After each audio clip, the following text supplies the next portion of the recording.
We got stranded in a snowstorm driving home for Christmas. There was something else hiding in the snow. Darkness swiftly stretched across the snowbound landscape, held only at bay by the spaced-out streetlights flashing by in a low-frequency blink.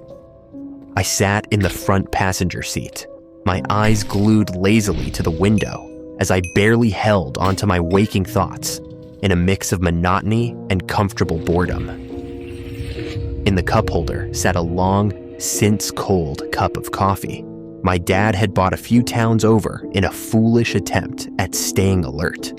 We'd already been driving for 12 hours, and we'd be driving throughout the night till the early morning hours to reach our destination in one go, managing to avoid spending money on a motel.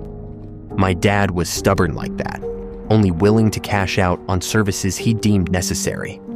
Comfort was a luxury.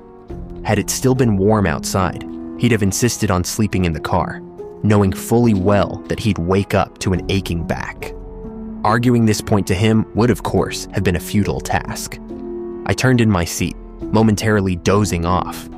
I'd always loved the feeling of sleeping in a moving car, only to wake up at an entirely new destination. It held an odd sense of peace and comfort to let my dad take care of the journey, as if nothing bad could happen whenever he was in control.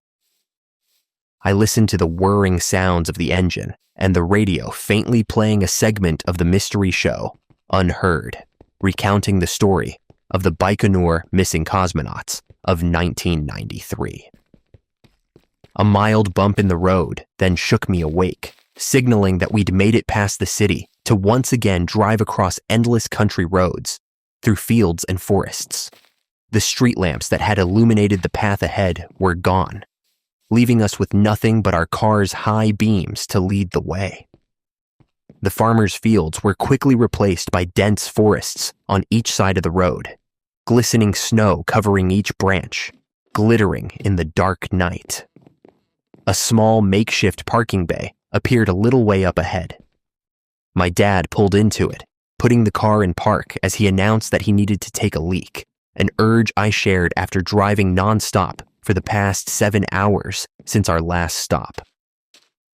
We took a few steps into the woods, forming fresh footprints in the thus far untouched snow, and stood side by side, separated by a tree, as we took care of business. A frisk breeze shot through the trees, unsettling snow in the trees above, which subsequently came pummeling down onto my head, slipping in under my jacket as the snow quickly melted against my skin.